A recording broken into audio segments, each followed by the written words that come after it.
और ईरान से बड़ी खबर आ रही है। ईरान ने अमेरिका और इजराइल को एक नई धमकी दे दी है। ईरान की सेना की ब्रांच IRGC के हेड ने अमेरिका को अफगानिस्तान की याद दिलाई है। ईरान के मेजर जनरल हुसैन सलामी ने एक तरह से कह दिया है कि गाजा में इजराइल का वही हाल होगा जो अमेरिका का अफगानिस्तान में हुआ है। ईरान इस वक्त बहुत ज्यादा आक्रामक है। ईरान के मेजर जनरल हुसैन सलामी ने साफ कहा है कि अमेरिका इजराइल को चाहे जितना पैसा और हथियार दे, गाजा की जंग वो नहीं जीत पाएगा। इसी वजह से अमेरिका पश्चिम एशिया से अपना बोरिया बिस्तर अब समेट रहा है।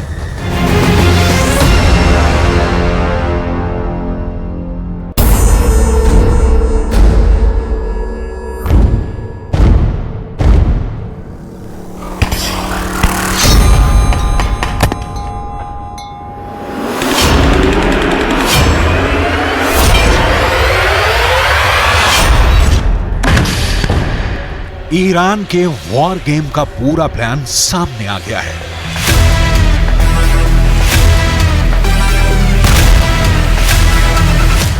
युद्ध के 70 दिन बाद पता चल गया है कि खुद ईरान ने इजराइल और अमेरिका के खिलाफ अपनी रणनीति से पर्दा उठाया है। ईरान ने बता दिया है कि उसका अगला वार क्या होगा, कहां होगा और कब होगा।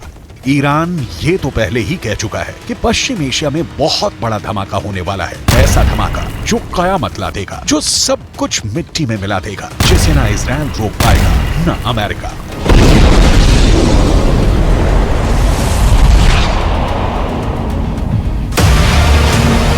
पर अब ईरान ने जो कहा है उसने अमेरिका और इजराइल की सांस हलक मिला दी है। ईरान की सेना की ब्रांच IRGC यानी इस्लामिक रिवॉल्यूशनरी गार्ड कोर के प्रमुख ने पूरी दुनिया के सामने सीना ठोक कर साफ साफ कहा है कि गाजा की लड़ाई तो बहुत छोटी है। ईरान का मकसद इजराइल को बहुत बड़ी जंग में घसीटने का है। इतनी बड़ी और पेचीदा जंग जिससे इजराइल और उसका दोस्त अमेरिका जितना बाहर निकलने की कोशिश करें, उतना ही दलदल की तरफ फंसते चले जाएं।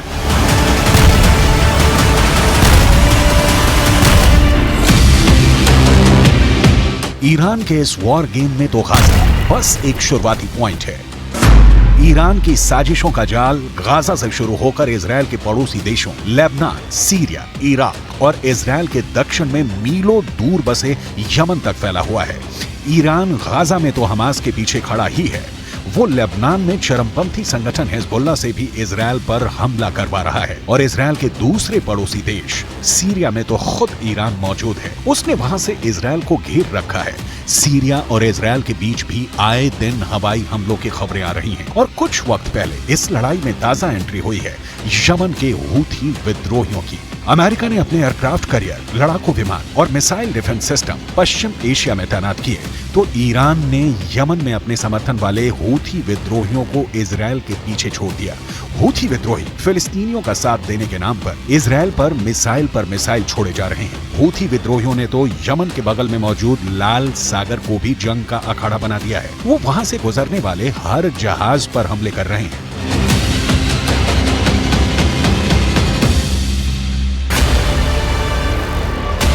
हूथी विद्रोहियों ने कसम खाई है कि जब तक इजराइल गाजा में शांत नहीं होगा, तब तक लाल सागर से उसका एक जहाज नहीं निकलेगा। हूथी लड़ाके लाल सागर में इतने हमले कर रहे हैं कि खौफ के मारे जहाज कंपनियों ने वो रूट पकड़ने से ही तौबा कर ली है।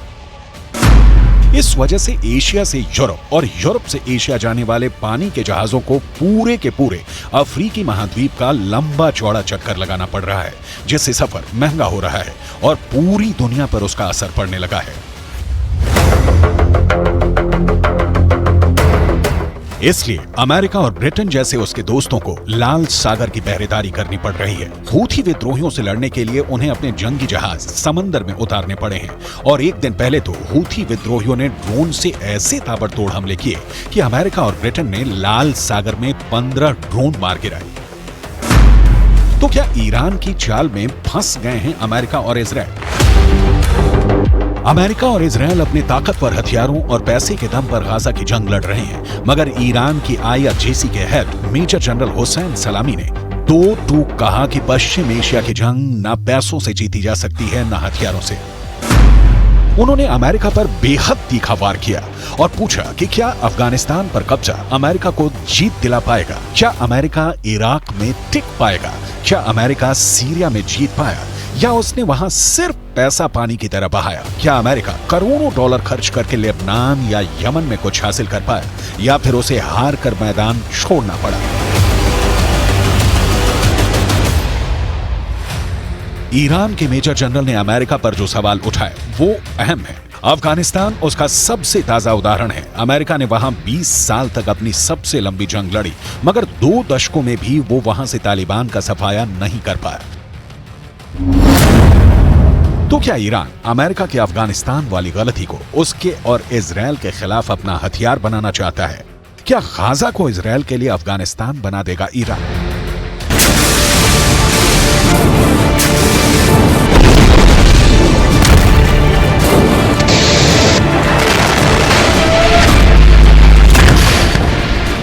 क्या ईरान इजरायल का वही हश्र करने वाला है जो इराक, अफगानिस्तान और सीरिया में अमेरिका का हुआ?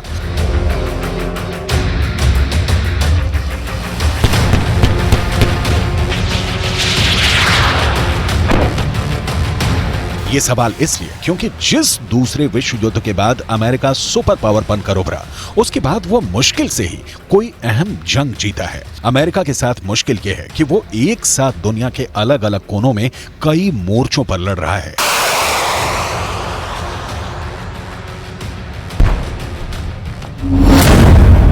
गाजा की जंग में इजरायल का साथ देकर वो वहां फंस गया है। उसके पड़ोसी सीरिया में अमेरिका आतंकी संगठन ISIS के खात्मे में लगा है। इराक में भी उसका मकसद यही है। पूरे पश्चिम एशिया में अमेरिका के 45,400 सैनिक और कॉन्ट्रैक्टर फैले हुए हैं। सीरिया में उनकी संख्या 900 है तो इराक में 2500। पश्चिम एशिया के छोटे से देश कुवैत में अमेरिका के सबसे ज्यादा 13,500 सैनिक मौजूद हैं।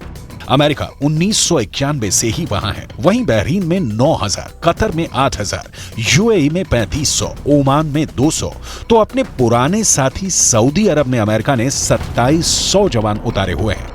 जॉर्डन में 2,936 और इजरायल में भी अमेरिका के जवान हैं, पर उनकी संख्या साफ नहीं है। और 2 साल से अमेरिका के सिर पर यूक्रेन को भी रूस से जिताने का दबाव है, क्योंकि अगर पुतिन ने यूक्रेन जीत लिया तो पूरे के पूरे नाटो के लिए खतरा खड़ा हो जाएगा।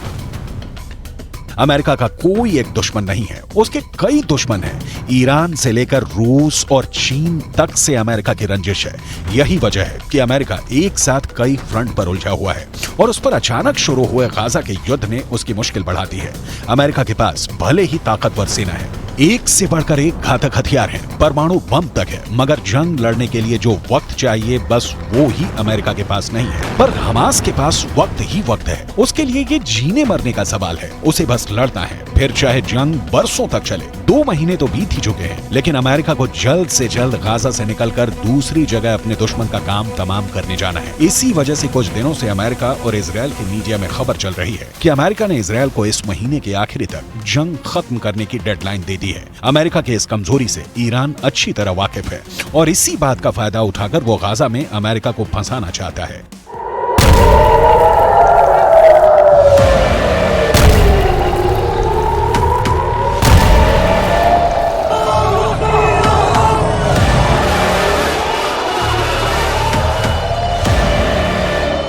वो गाजा को अमेरिका और इजरायल के लिए अफगानिस्तान बनाना चाहता है। गाजा की जंग को लंबा खिंचवाकर वो अमेरिका और इजरायल को थकाना चाहता है।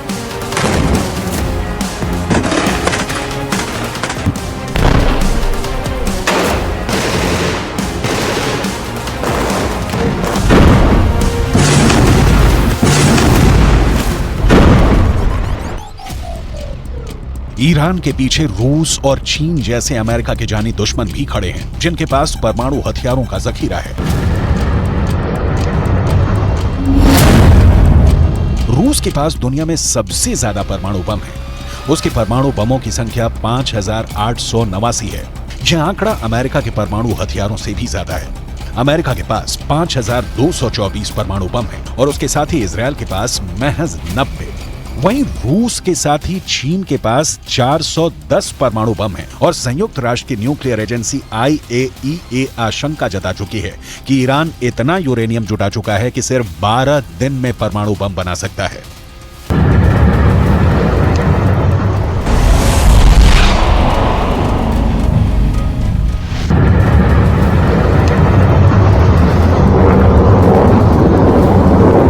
यानी ईरान, रूस और चीन की तिकड़ी अमेरिका और इजरायल की जोड़ी पर भारी पड़ सकती है। इसलिए ईरान की IRGC के प्रमुख ने कहा कि अमेरिका और इजरायल गाजा में चाहे जितने हथियार उतार लें, चाहे जितना पैसा खर्च कर लें, वो जितना घातक वार करेंगे, उनके ताबूत में उतनी ही कीलें ठुक दी जाएंगी।